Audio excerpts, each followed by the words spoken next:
Not too many countries allow you to migrate there without a job offer, but Australia does. They have a visa category which is called a subclass 189, which is based on skills points-based system. So today we are going to discuss in detail how you can gain points and move to Australia without any job offer. So if this topic is of any use to you, make sure you watch the video till the end. But before that, a quick introduction about myself. My name is Sarica and welcome to Your Knowledge Buddy. If you're interested in studying in any of this listed country, my team can help you free of cost. What do you have to do? You have to fill the form which is provided in my pinned comment and video description, and they will reach out to you soon. So without any further delay, let me introduce you guys to Victor, who is my special guest today. Hi Victor, welcome once again to Your Knowledge Buddy, and if you don't mind, can you please introduce yourself to my audience, please? Thank you very much, Sarica. It's again a pleasure to be here and to share my little knowledge with our audience. Guys, my name is Pushpak Ghai. Victor is my nickname, and I carry more than 10 years of experience in the migration, and I'm a registered migration agent for Australia. So today I'm here to share my knowledge with you on Your Knowledge Buddy with Sarica. Thank you. So today's topic is about how can my audience move to Australia without a job offer. I'm aware there's a visa category called as subclass 189 where people can migrate, but I don't think my audience know enough about it, and hence they are not taking advantage of it. And that's why I see you as an expert, and I would like you to explain to my audience how they can move to Australia without even a job offer. Perfect, Sarika. That's a very, very good question and very relevant question for our offshore audience, people, those who are from different parts of the world and they are planning to move with their families or single, they want to move to Australia. So what they need to understand is the point system of Australia and what does it take and what are the steps. So today we're going to talk about these things. So if you don't mind, I would like to share my screen and straight away take our audience to the real information. Yes, please. Thank you. Thank you so much, sir. Audience, have a look at this table. So first of all, the basic thing we'll cover is what are the points or the settlement factors. So if you look at this, the points are for English skills, skilled employment experience, educational qualifications, specialist education qualification, Australian study, professional year, credential, community language, which is NATI. I'm going to cover that. Study in regional Australia and partner skills. So these are the basic factors on which you can prove your settlement factors to Australian authorities and you can apply for the migration. So now I'm going to break this down into how it really works. So first point of the settlement factors is the age. If you are aged between 18 but less than 25, 18 to 25, then you can get 25 points for the migration under this 189 subclass. If you are over 25 but less than 33, then you can claim 30 points, which is the maximum in this category or criteria. And if you're aged 33 to 40, you can claim 25 points. And if you are 40 to 45, you can claim only 15 points. And if you are more than 45 years, you're not eligible because you get 0 points for your age and you lose a big chunk of the points. Can I ask you one question? Sorry, Victor. Please. Yes. So what if, say I'm 45 and above, I get 0 point under age? Does it mean that I should not even proceed, or should I continue checking if I'll gain more points in other criterias? Sarika, how it works basically is the game is 65 points basically. So this is the basic criteria to enter your expression of interest. In Australia, we cannot apply for a direct PR application. It's based on invitation basically. So it means that applicants will be applying for EOI, which is expression of interest, and that expression of interest has to be picked up by the authorities, and then they'll be invited to apply for the PR, and as a result of that, then they apply, then they make an application. So basically what I'm trying to say here is 65 points is a threshold to enter the pool. So we're going to talk about how to get out of the pool and how to follow the selection process. So I can collect 65 points on any of this combination of factor, right? Yes. In the age criteria, you can get maximum 30 points, and then we move towards the English. So English language skills has 3 points. So if you score, I'll simplify this: competent, proficient, and superior English. So basically, if someone scores 6 each, then it's competent English, which is a minimum requirement to apply under this category, and you get 0 points for that. But if you score proficient English, which is 7 each, so then you get 10 points. And if superior English means 8 each, that gives you 20 points. Any questions on that? It's pretty straightforward. So how do you define what is proficient versus superior? What kind of language certification they accept? Is it PTE? Is it IELTS? IELTS, yeah, PTE, IELTS, TOEFL, no problem. All of these are acceptable. Okay. All right. Then we move towards the skilled work experience. This is the most important and the points which our audience can claim. And this category can give them 15 points, which is very, very important. So if someone has less than 3 years of experience, they get 0 points. So there is no basic criteria that you have to have points in this stream. If you are scoring 65 points without the points of work experience, still you can apply for the PR. But why this is important is this is the criteria in which an offshore worker can get the maximum point, or like 15 points. So if someone has 3 years of experience minimum, but not touching 5 years, then they can claim 5 points. It means someone has 3 year, 4 year, 4.5 year, or less than 5, so they can claim only 5 points. But if they have 5 to 8 years of experience, they can go up to 10 points. And if they have more than 8 years of experience, still they can claim maximum points of 15. So how these points are determined are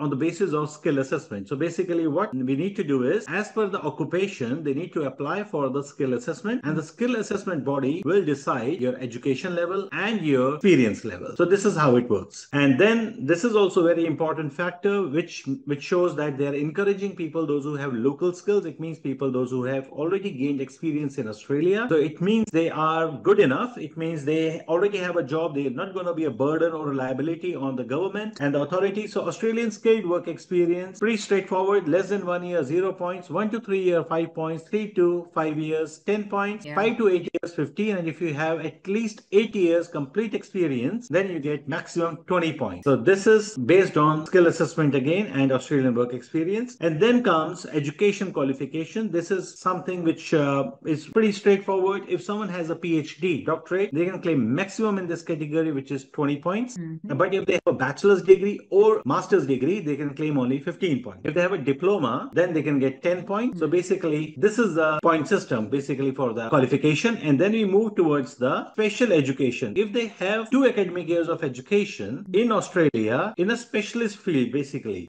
if you look at this, biological sciences, chemical sciences, earth sciences, mathematical sciences, natural and physical sciences, other natural and physical sciences, physics and astronomy, IT, engineering and related technologies, just everything is there for our audience to go through. If they fit into this criteria, they can also apply and they can get additional 10 points for education in the particular stream of special education. And then comes Australian study requirement. This is relevant to people, those who are coming to Australia and studying for at least a couple of years. They have to study for 92 weeks to be specific, to be able to claim these 5 points. So this is Australian. And then professional year in Australia. This is a bit of a complex matter because a lot of people, they go to Australia, they do their bachelor's degree, and if they are not able to claim enough points, then there is a professional year available in Australia. Then they can study for 1 more year and complete this professional year, and they can get 5 points.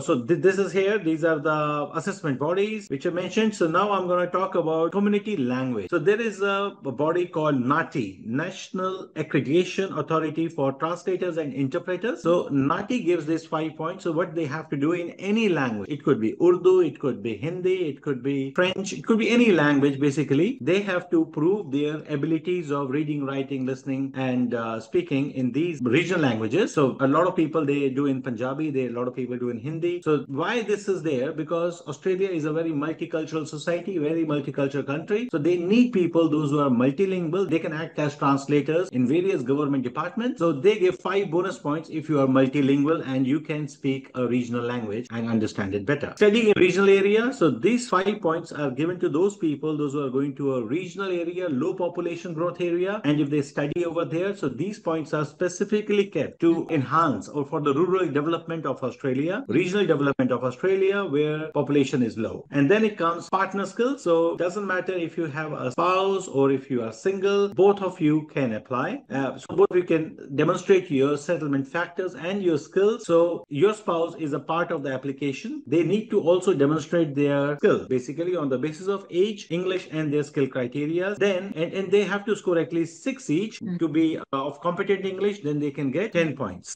So here you can get 5 points if your spouse is not meeting the skills criteria. If they are not in the same occupation list, but they still have the competent English, they can get 5 points. And if you are a single or your partner is an Australian citizen or permanent resident, you can get 10 points. So this is main thing, which is you are single. So if somebody is single, they can still get 10 points for their migration to Australia. So this is the point system basically, Sarika, how people can go there, and there is a calculator. If anybody of any of our audience, if they want more information, they want to understand about their own points and they want to calculate, you can answer all these questions just Googling Australian point indicator or point calculator, and you'll be able to know for yourself, and knowledge is power. So you'll know exactly where you stand. So you mean to say if they use the calculator, they will know what is their score. So say I score 70. So what are my next steps after being 70? So once they have calculated the points, they have got their skill assessment done, they know exactly their qualification is sitting at master's level or a bachelor's level or a diploma level, and they have already appeared for an English exam, they exactly know their points. Then the next stage comes is applying for the skill select policy. So skill select is the name of the policy in which people can go and enter their EOI, expression of interest. And once you have entered that, then you can look at the invitation rounds. If you look at my screen, Sarika, I'll start from the top. So these are the round of invitations. So if you look at invitation issued on 13th of June 2024.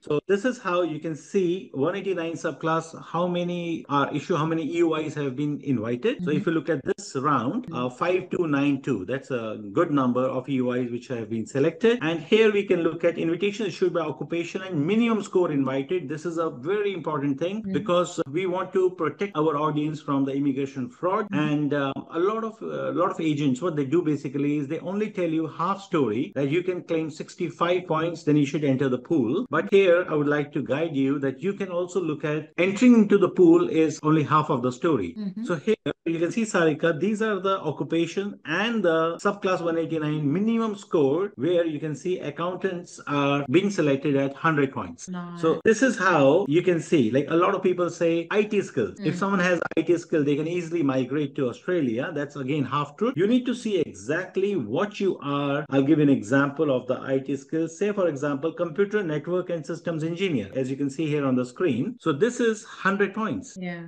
So it's not only occupation, or it's not only about just having a qualification in a particular stream. It's also about your experience and your point threshold and at what point scale they have been selected. So if you look at the trades, if you see this, mainly tradies, those who are bricklayers or drain layers, those people are selected at 65 points. But rest of the, if you even look at the engineers, they all have been selected, like they are picked up at 95 points. Yeah. So this is the information I just wanted to share with our audience so that they are well informed. Yeah, this is nice. So you are saying just having a 65 point is not enough. So for your job code, people have to go and check here what is the minimum threshold defined by the government. For example, if I'm ICT business analyst, I should definitely be having 100 points to be eligible to enter myself in the pool, right? Not really, Sarika. Again, I will clarify the situation. With 65 points, an IT professional can also enter the pool. It's not about getting into the pool. These are the points which applicants or which point threshold are selected from the pool. Ah, okay. Okay. So for ICT business analysts, say everyone 65 and above who submitted their application, but people who were picked up were 100 and above points. Aha, okay. So if someone has 95, they will stay in the pool. Yeah, okay. So this gives you an indication of what was the threshold of people being picked up. You can see 100 was the number people achieved, to be picked up from the pool, right? Ah, I got you. So basically, Sarika, it is about the probability game. So if someone, if say for example, if I'm an applicant, I've got a particular skill, and if I'm scoring only 65 to 70 points, then I would recommend don't bother. First of all, go and apply for some other category like 491 and apply for nation and try to go that path.